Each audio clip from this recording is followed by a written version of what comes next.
Thanks, Civic Data Labs, Gaurav, Nupur, Kabir, Ashi, all of you. Thanks for always remembering us. It's nice how GIZ is on all the panels, so lovely. Thanks for the partnership. I'm feeling super gender empowered sitting here. No, just saying for fun, I think inclusivity is something you have really taken care of in this entire event, so really kudos to that. We just heard the panel before, so I think a lot of things are fresh in our head and we can just dive right in. AI, pre-summit to AI India Summit, talking about planet, progress, people, and I mean, AI is here, right? That's what Kalika was just saying. It's a boom, it's not like the internet, it is right here, we are all using it. I am making AI, making my weekly meal plans very helpful, yeah? So not just work, everything going on. And today here, I think our idea is to talk really about how is AI looking at all aspects associated with people and planet. So we start with Ashish. You need no introduction, but anyways, Mayank already did that. Climate, environment, disaster risk management, where are we with AI? Are we still at pilots? Do we already have beyond pilots? Where are we standing? Thanks Mika, and of course delighted to be here. It's a lovely panel, and of course an audience which is excited about issues like this. Sort of makes you feel good on a Friday at 4 p.m. on Friday the 13th. So we have quite ingredients. Okay, so I think we're still learning to actually start claiming that AI is going to solve the climate issues, climate problem is I don't think we're far from that sort of situation. In fact, the work that we've been doing, and UNDP has been working around the world, we run a massive program called Climate Promise in more than 100 countries around the world. And we use AI extensively in several sort of parts of the world. In fact, we've done the first DPG, the first digital public good on climate resilient agriculture, actually started here in India. UNDP started that with the government of Telangana. We started the pilot, and it was the first DPG on climate resilient agriculture. And now, of course, there has been sort of many iterations of that entire product. So we started in one state, we expanded to 7 more states, and now NABARD is taking it to the entire country. So, and as we see, we actually, just last week, we had a meeting with the DG, the Director General of IMD, who's going to now use that sort of apparatus to push out advisories to more than 10 crore farmers all over the country. So it's a tool, it's an instrument which holds a lot of promise. Now, the reason why I'm a little cautious about saying that, okay, you've used it, well, AI is a tool, right? It's still a tool. Of course, it has its own sort of lots of excitement about in terms of personalities and so on. But the fact that what happens as a result of the deployment of this tool for 10 crore people and how that impacts their livelihood outcomes is something that we're still not aware of. We can provide all of this information. So of course, we're doing more effective provisioning of the information or the insights that we had possibly already. And of course, AI might help us refine them. But what happens to the livelihood outcomes of those farmers when they receive this information? And of course, we can get feedback from them rather quickly as well. We have another tool which is kind of collecting that feedback, and you can of course get AI insights and sort of machine learning to kind of make it more predictive, all kinds of generative work, all of that we can do.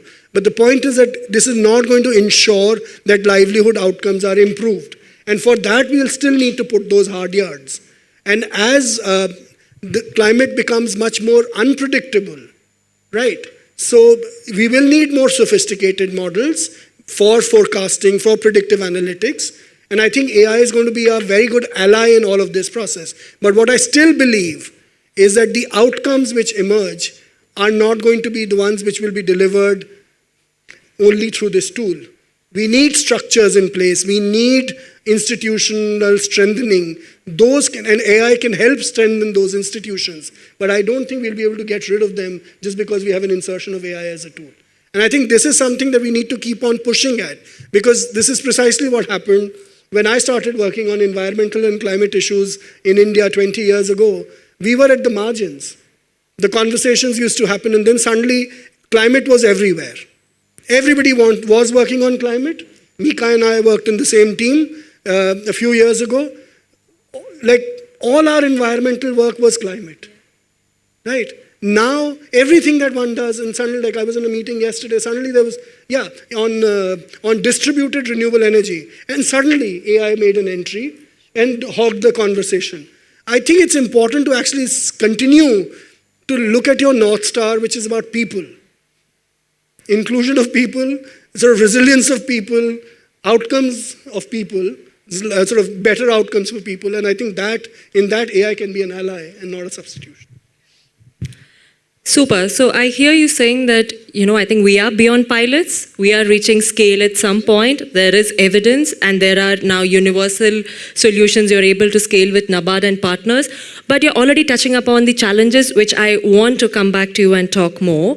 But to move from climate to maybe One Health, I have Neeraj Jain sitting here, who is the Director of Growth Operations for, I think, almost half of the world, Asia, Middle East, Europe, but at PATH, yeah?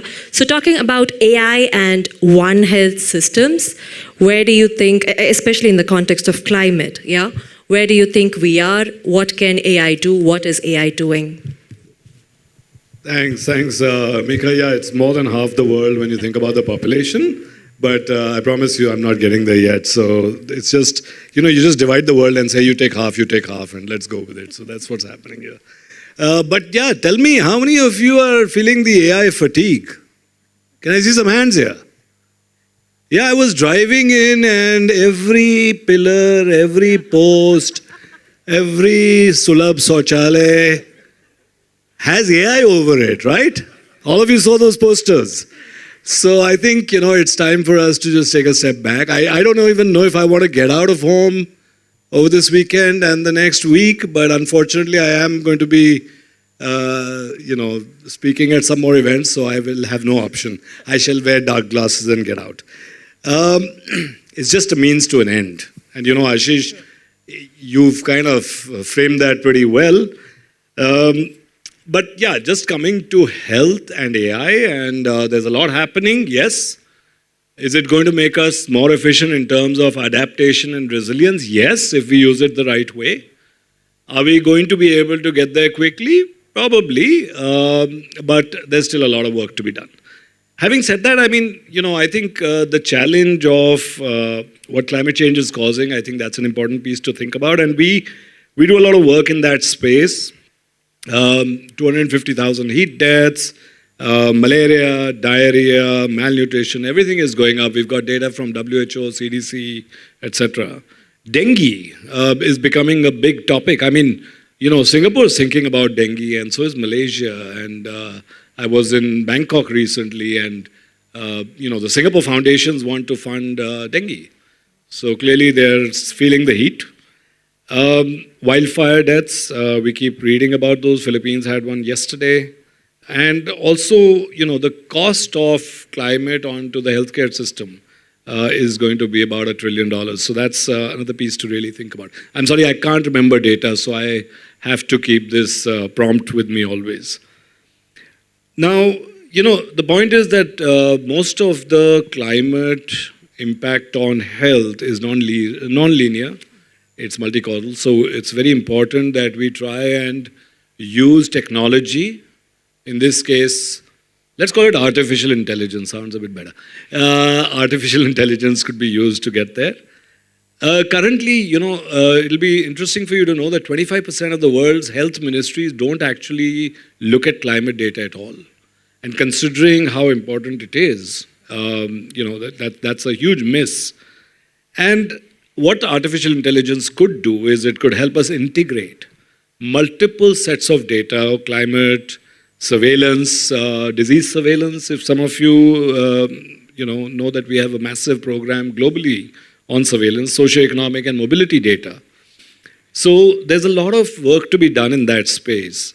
It also will help us shift from a reactive outbreak COVID was, after COVID, it was a reaction to the outbreak. We weren't able to predict it. I was traveling actually after the first few cases were detected. I was in Hong Kong, Singapore, San Francisco, even Myanmar. And, it was like, it's going to go away. It's not a big deal. But we had to react. We didn't have too many options there. Now, what we found good use of artificial intelligence in two major areas. One is on disease prediction. Can we actually predict disease before it hits? Can we see something which is coming out from data which is going to tell us that, hey, be careful, a dengue outbreak is going to happen? And we've done some work in partnership with ArtPark, which is at the Indian Institute of Science, on predicting for some mosquito-borne diseases in Odisha.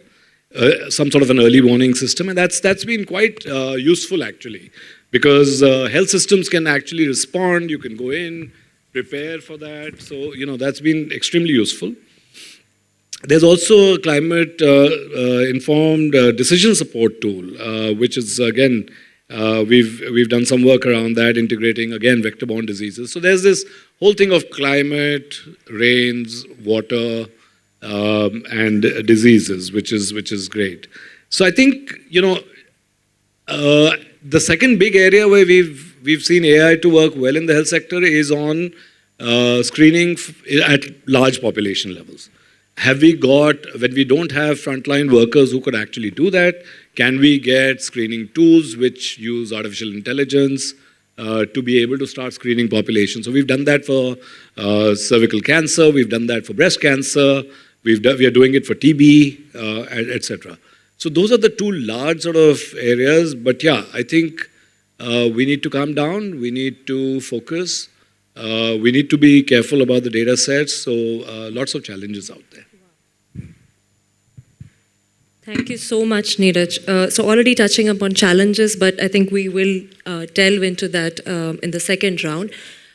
Moving on to Cloud. Cloud, we were in the panel together in the morning. Cloud is from the Pasteur Network, and Cloud also works on topics of climate, health, and AI, and has some very interesting work in Cambodia. Yeah, could you throw some insights into that, please? Yes, thank you. Yes, so we in the Pasteur Network, we work on, of course, on health system, monitoring infectious disease, trying to predict it. And this is a true challenge that we cannot manage without combining different disciplines. And what was clear is that the recent epidemics and pandemics show us that epidemics are very complex multifactorial processes that are driven by several factors, including climate, environment, social network, pathogen diversity, and if we don't integrate all these aspects, it will be very difficult to anticipate this risk. So the challenge is to combine disciplines that are coming from different worlds, if I can say that, because health systems traditionally are designed to react to case, monitor incidents, spatio-temporal distribution, while climate systems anticipate this risk in advance. So combining these two worlds, I think, are very challenging, important, but I think with AI now we have more also options, more possibilities. But to join the point that we discussed before about One Health, I think it's exactly what we are expecting in the future, is to bring more interoperability and intersectoriality. I think this is not, for me, the biggest problem that we have now is not about data availability or tool availability, but we need more integration. We need to work together, we need to combine disciplines, and the discussion that we have during these 2 days was clearly interesting, because we were able to see how each component are important and are to be integrated, but also it was interesting to see that there is still a great deal that remains to be done in terms of operability, integration of the different components. But for sure, we will need to move in a new concept, new paradigm to integrate more disciplines, to discuss more. Even during these 2 days, personally, I learned many things during the discussion, and what was clear to me is that the health sectors is a little bit late in terms of data sharing, for example. I think when we see what happened in the social data, civic data, climate data sector, we still need to do some effort in sharing data.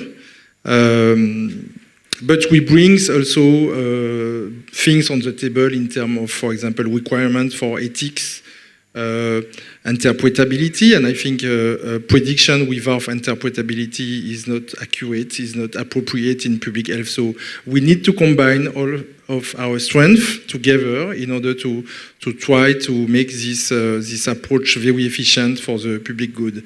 And we have some example, yes, in Cambodia or South America of using climate indicators to predict epidemic risk. So it worked quite well. There are some challenges, but we have success story in some situations showing how integrate the climate model in early warning system could have a strong impact in anticipated risk, and the surveillance authority, response authority are able to anticipate in terms of vector control, in terms of preparedness in hospital or communication strategy, prevention strategy, and it's very useful now with the AI when we can use high-resolution data, combining them in complex modeling approach in order to know where it will happen, but also where to deploy resources to anticipate the risk and try to mitigate the future risk. Yeah. Yeah, thanks, Claude. I think I take ethics and interoperability from what you said, and you should catch him in the coffee break or something, because they've done some massive digitalization efforts of really talking to people with extensive questionnaires and analyzing this data very, very usefully for the work they are doing. Okay, climate, health, and now I move to Soumya Prasad. He's with Triple GI, leads it, India country head. Energy, yeah? Where do we see AI, energy, and I'm forced to ask about negative impacts, of course. My knowledge manager told me that according to Forbes, a single hyperscale data center of approximately 130 megawatts can use 171 million liters of water annually. Yeah? So with that, let me ask you, what are the key negative impacts of AI, particularly viewed through the lens of energy consumption and environmental sustainability? Yeah, thanks, Mika. First of all, it's a pleasure to be here. Yeah, in fact, we have been listening about this fancy word, AI, since many months or years. So, and we do not know in what direction we are going to adopt it as quick as possible. But having said that, all positivity which we have been discussing has a negative impact as well. And let me just touch upon from the environmental sustainability point of view, as she already highlighted. All this artificial intelligence performance or the operation has the backend of the large, huge data centers. These data centers means these are IT equipments. There are certain other processing things. Say for an example, it's say thousands of processing units, or maybe weeks and months of data computation facilities. So these are large buildings, specialized buildings, where these instruments are kept for the purpose of the data storage and further processing applications. So just imagine all these things. When a single query is put, it goes through multiple numbers of processing in that way. And it is only capable of doing that because of the usage of the energy. And electricity is the only form of usage in that. What we see that what is the kind of volume of the energy being used? It runs from say a few kilowatt to even hundreds of megawatt. If you see the Google data center, 100 plus megawatt of the electricity consumption there. So in the country like ours, when we are thinking of new data centers, large data centers coming out at a particular place, and the electricity, whereas it is already a problem for us. Take the case of Delhi. Delhi witnessed 8,000 megawatt of electricity in last summer, and 60-70% of them they are attributed to cooling purpose. Now imagine many of the data centers are coming in the NCR region, and it will impact directly to the grid. Grid will not be able to withstand that. Why? Because these are 24/7 operations, massive with the reliability of the electricity supply and etc. etc. So when you are using this much of electricity to run this data center for an effective AI output, so these are coming from the coal-based power plants as of now. Although our grid is becoming more and more greener, more and more renewable energy are coming into the system, but still 57-58% of our electricity is coming from fossil fuel. Huge set of CO2 emission is happening. So to use that electricity, we are consuming the fossil fuel, generating the GHG emission or the CO2 emission, which has a direct impact with the climate. So negative impact with the climate. So that's number one. Number two, the other aspect which is going to the data center operation is the cooling, because it produces a lot of heat, and cooling is an important aspect there. So you require huge set of cooling for running from hundreds of thousands of the tonnage of the air conditioners. And these air conditioners has to run again 24/7. And it is not only the electric consumption there. The air conditioning system uses refrigerants. And that refrigerant has the ozone depletion substances, or what we can, that substance when it is going to the atmosphere, it reduces our ozone layer, and that is where the entire climate gets heated up because of the damaged ozone layer, all these things. So refrigerant, you can't avoid that. It is used for the air conditioning system. You can't avoid air conditioning system because you need to do it for the operation of the data center. So how to optimize that? What are the new technologies or solutions available? That is something we have to think in that way. The other one is the water usage.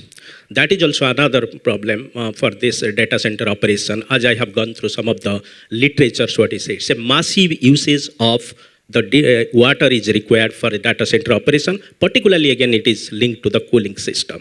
The other one is the hardwares, which will be used for these chips or maybe your IT equipments, manufacturing, all these processes. These are very, very carbon intensive and also chemical intensive. So you require at least the mining of the rare earth materials to produce. Imagine, say, hundreds of thousands of data centers would come in next 10 to 15 years in India. And that is becoming a very, very detrimental effect to all of our production facilities, because those will be required from the supply side. And the electronic waste which will be generated subsequently. We are not using those kind of equipments lifelong. It has certain life, unless otherwise it is environmentally recycled and enforced in a proper manner. This is going to be dumped into the... So where is that sustainability to be ensured and all?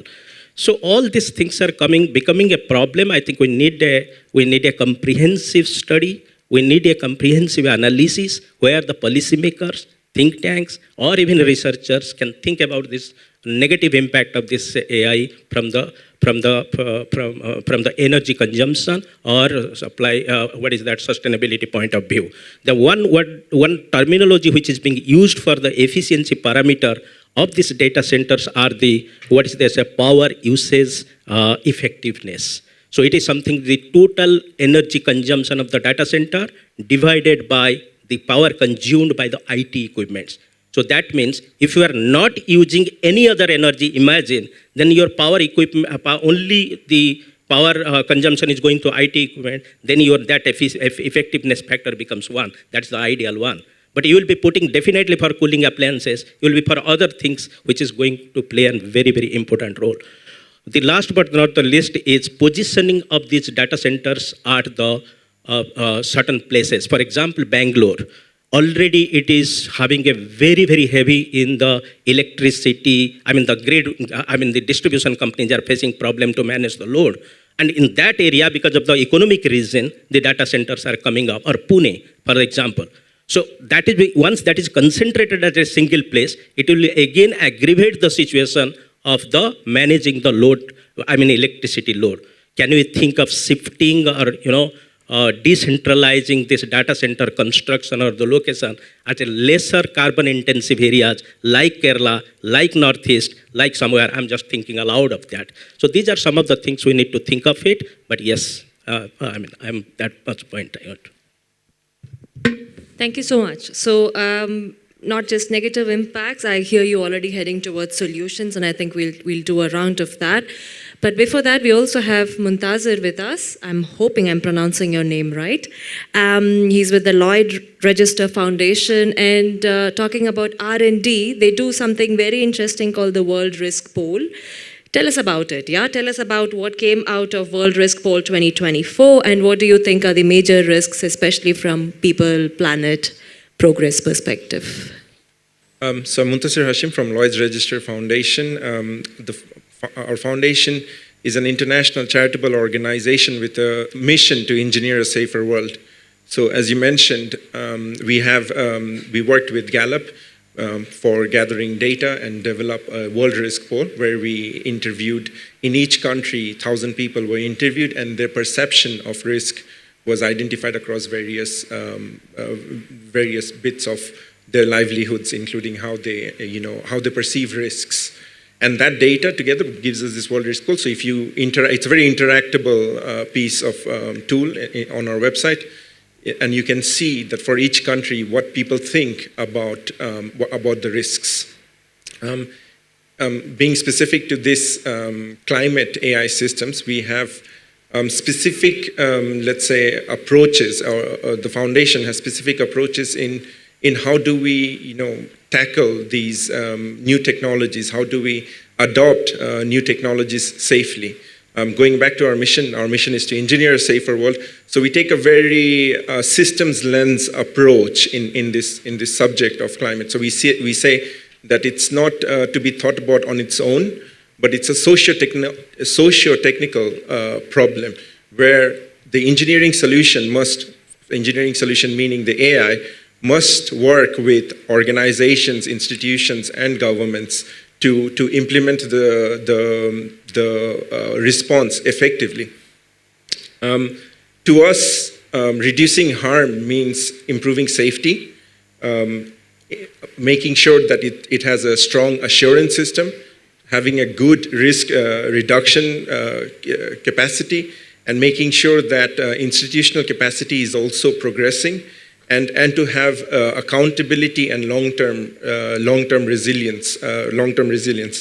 So when AI starts to inform infrastructure safety decisions, and that probably has an impact on human lives, we treat it as a safety critical system. So we must apply the same engineering grade rigor to make sure that the AI is behaving as it should. And I will put it into three things that we are looking very closely into. One is the data robustness, the foundations of the data. It should be of very high quality, because poor data will lead to misclassification of risks, underestimation of hazards, etc. The AI that is developed upon those models should be trustworthy, and then there should be a strong accountability and around this. So I will close at that and wait for more questions to dive deep into these. Thank you for keeping it very short and crisp. In the interest of time, I'm going to do the second round, which is a bit more common to all of you, and I will start with Ashish. What you said when you were talking in the first round, Ashish. So we are getting solutions out of AI, but we don't know if this will have impact on the livelihoods of people. Yeah. So if we are picking up on that challenge, I'm trying to understand. So where are we seeing the role of AI? Do we want AI to showcase now this last mile results by itself? Do we want AI to be a player in the ecosystem, where we are talking about interoperability, convergence, and beyond all of that, and really then see, okay, it is not about AI delivering alone, but then together with XYZ, together with your government programs, private sector, be that bridge to also just align and reach at the end. Yeah, so where do we see the challenges? And I would explicitly also ask you about climate finance, because you're also an expert that can talk about that. Yeah, but challenges and what do we see as the way forward, especially from, I don't know, let's call it green AI. Yeah, I don't know if that term exists, but given that we are talking about sustainability, environment, climate, One Health, all of these perspectives, where do we see is the way forward for a greener AI? So challenges and solutions and way forward. Over to you. Okay, so that's sort of a long list of questions, but I'll try and be very sort of brief. Okay, so if you really want to use AI effectively, you also have to look at the sectoral challenges, right? So what is a sectoral challenge in climate right now? One is institutional integration. If you really want to do climate adaptation, you want to bring just before this meeting, I was in a meeting with the Ministry of Agriculture, Ministry of Rural Development, Ministry of Panchayati Raj. All of them need to work together if we want to deliver results at scale. I think AI can actually be a very good tool for such integration. And we're already seeing some of these sort of inputs. Like for instance, Ministry of Panchayati Raj now has a tool which allows you to reach out to 1.6 million Panchayati Raj functionaries through a platform.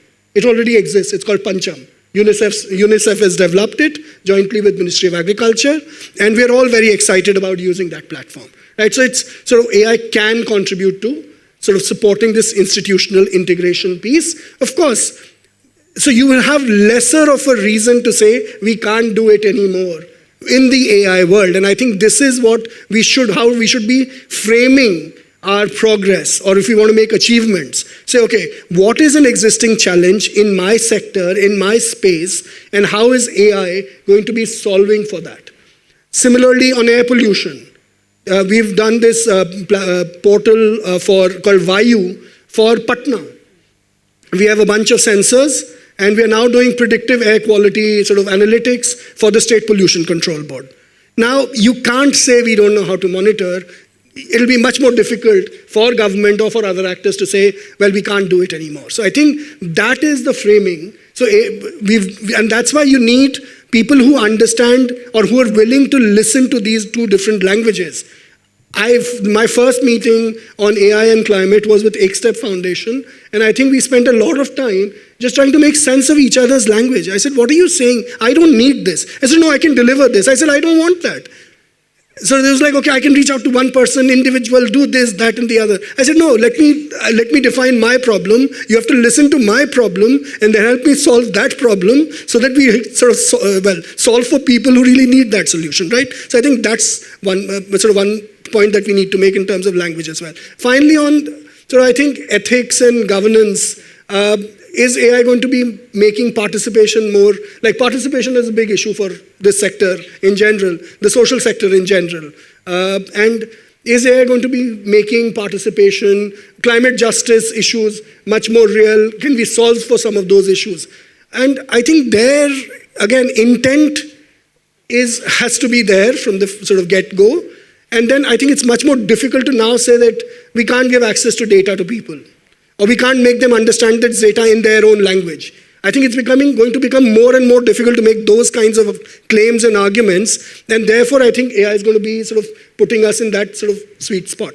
Now, in terms of finance, the point that you raised, AI is actually taking away finance from everything else, right? So it's competing,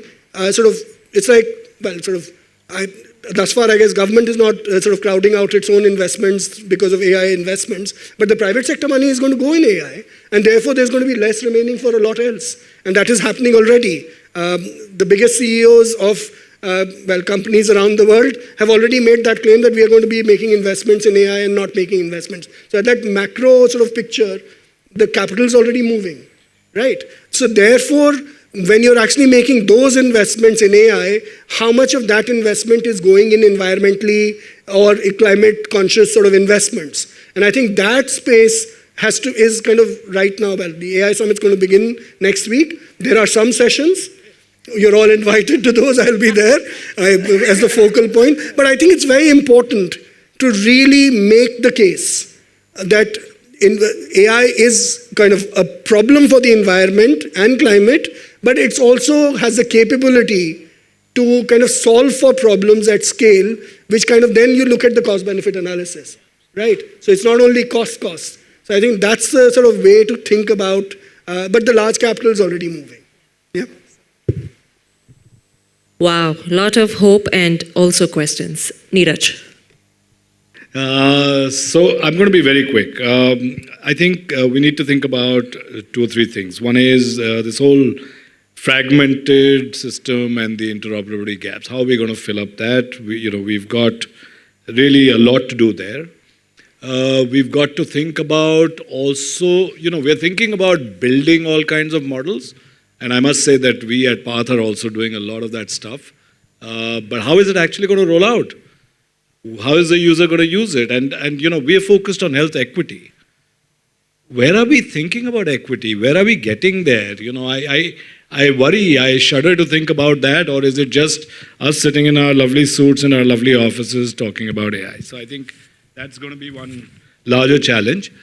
And then it's about scaling these innovations. What is it? Who's going to finance it? Where's the money going to come from? What sort of a impact at scale can we see? And, there are a lot of unanswered sort of questions there. Having said that, we can see shoots. We can see that some things are going to help us. I am now worried about the cost that we are causing you. I'm kind of thinking that, okay, so we are hurting the environment to do AI, to try and build resilience against the environment. So what the hell is going on in this whole picture here? But yeah, so those are going to be some of the issues, but I will stop there and hand over, I think, before the next sticker comes in. Cloud, yes. Yes, I will be short also. To my point of view, I think the most important risk is to confuse algorithmic performance and public health usefulness. I think, yes, AI brings to us large capacities of analysis when we have uncertainties. It gives us more power to analyze a big amount of data, to make correlation between data, etc. But I think we need to governance and integration with stakeholders to work in an appropriate way in a very specific context. And if something happens in the international network, for example, what we do is that we are testing different approach in different countries, in very different contexts, and we can see that some approach could be transferred to other areas and some are not generalizable. So I think this is very important to keep in mind. So are we useful for public health needs? When we work with surveillance partner, response partner, do we produce an information that is really understandable, simple to integrate in the surveillance systems and the response activities instead of increasing the power of the algorithm models that we could have? I think we need to be careful to keep our mind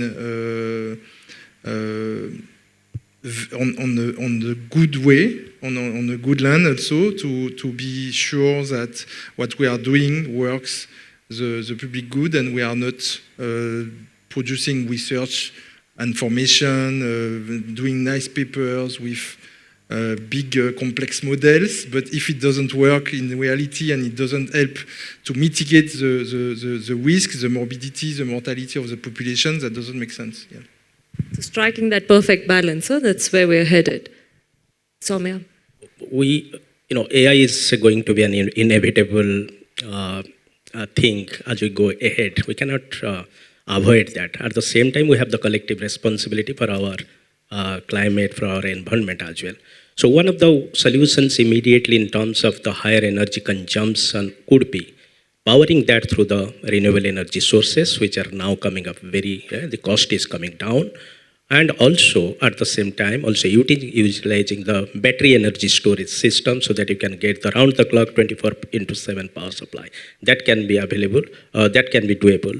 Right now, the situation is that most of the data centers are powered either by grid and backed up by natural gas generator sets, which are fossil fuel-based consumptions. The other one is how we can have some kind of carbon performance parameters for these building owners or the building facilities owners. So carbon performance parameters means, say, this much of CO2 emission per square feet of this building. So that will take care of the embodied carbon of the building materials from the design stage of the center, as well as the operating carbon from the energy consumption. So once this carbon performance are given to them as a mandatory requirement, they will be forced to take necessary action and comply with that. So we have been also discussing, and I am in the committee of Bureau of Energy Efficiency as well, under that CCTS program, the carbon credit trading system, where carbon performance are given to energy intensive entities, and data center is one of them. So once that is there and you comply with properly, then probably that can give a kind of push to the user to come out with a sustainable interventions. The other point is the transparency and the reporting system. Whoever uses the center, they must have to report it properly in a transparent manner. What is their carbon performance or energy performance and all, and how we enforce that in a proper manner. So these are some of the forward-looking things which need to think of very quickly and which can be doable, apart from talking of the design aspects of instead of going for large scale or oversized equipments in the data center rather than optimized size of the thing. That can be a design thing which I am not talking about, but these are some of the energy related interventions which can be taken up. Thank you.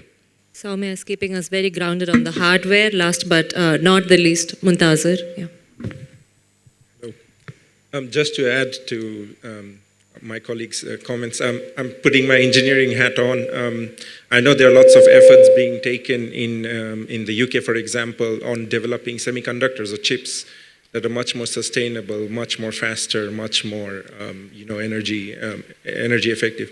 I was in another symposia in Japan, and there were similar discussions about the carbon footprint. And then people question, why can't we use smaller LLMs? Why do we have to use the American LLMs, for example, that are very energy intensive? So there are some other strategies to reduce this, but currently, the carbon footprint is huge. I want just to come back to how the foundation thinks again. So prediction is not protection. So what we mean by that, you can have your best models, but if you are not ready to respond to it, we've had tools for predicting hazards. We've had tools for many, many years. So it's just, are we prepared? So having that capacity, that preparedness is very important, to have the protocols ready to make sure that we can reach vulnerable communities in time. These are also important considerations that we look into. We are also focused on responsible deployment rather than fast deployment.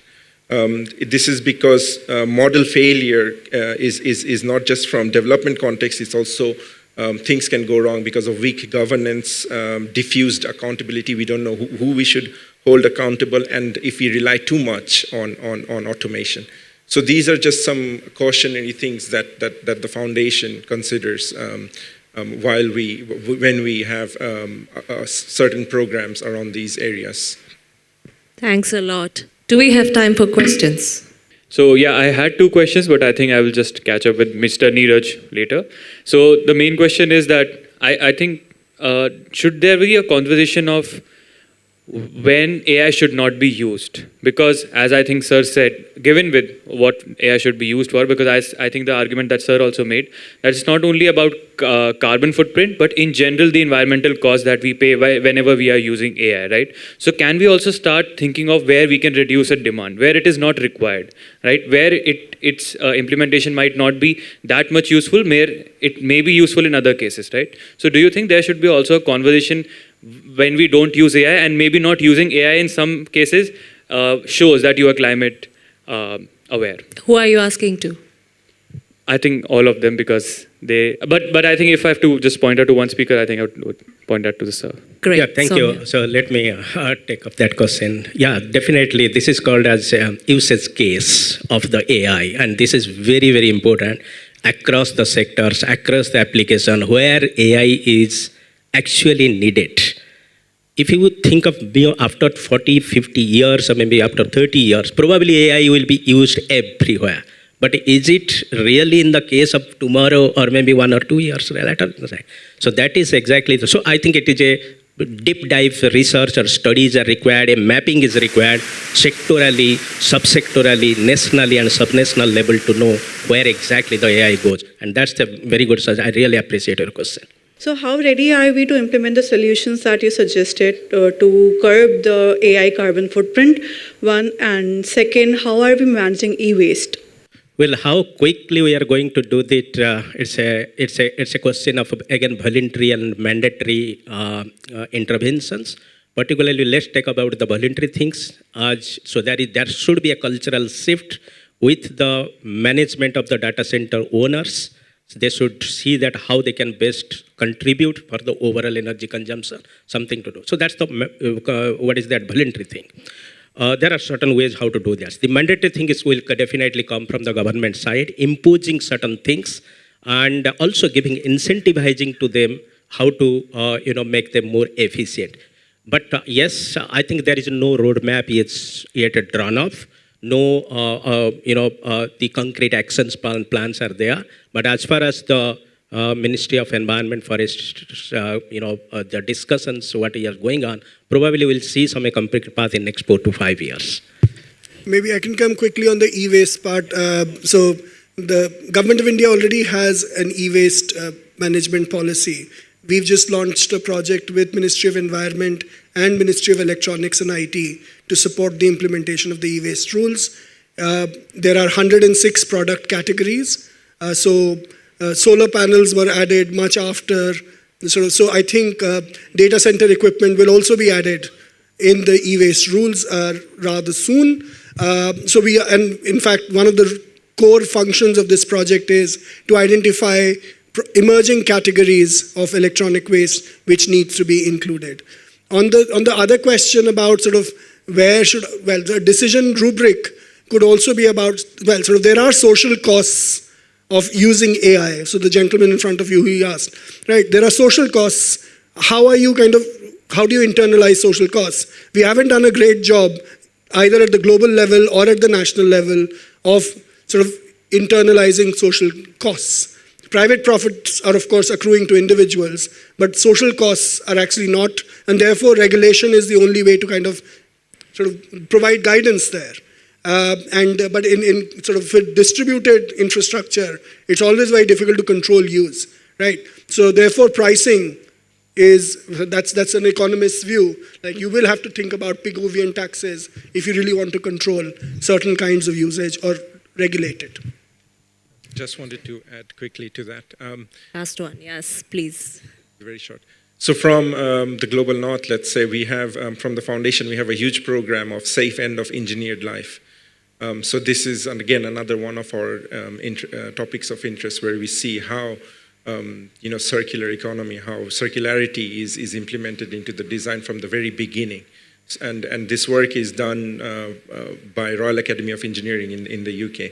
And if you're interested to learn from there, they're very good at implementation. They are very good from policy level all the way to the field works to ensure that it's adopted, not just as a rule. That's all. I think I'm not being very effective now, but my panelists really have something to say. Just a very short one. It was related to the previous question where we should not use AI. I think it's very important to identify the context where there is poor data, biased data, non-representative data. In this kind of context, I think we should not use AI because I think it won't be able to replace the data collection, good quality data collection. And when we know that there is biased data or poor data, I think it's the context where we have to identify that we have to collect data, and we have to make sometimes huge effort to collect data at national level, very specific context, to be able to generate information, and after that we can use the AI. Perfect. Thank you so much. I'm not going to try and sum this up. I'm just going to leave some keywords, yeah? From fragmented systems to institutional integration, we heard accountability and ethics. We have a long way to go, but there is intent. And I think each one of us sitting here is really looking at it. Ashish clearly said capital has already gone and how to make the best use of it. I think each of us are responsible to do that. How do we just strike the balance? And I think a lot of us will see each other at AI India Summit, so maybe more time to discuss these things. With that, thank you to the Stella panel. Thank you so much. I had a wonderful time, and thanks a lot, audience and Civic Data Labs again.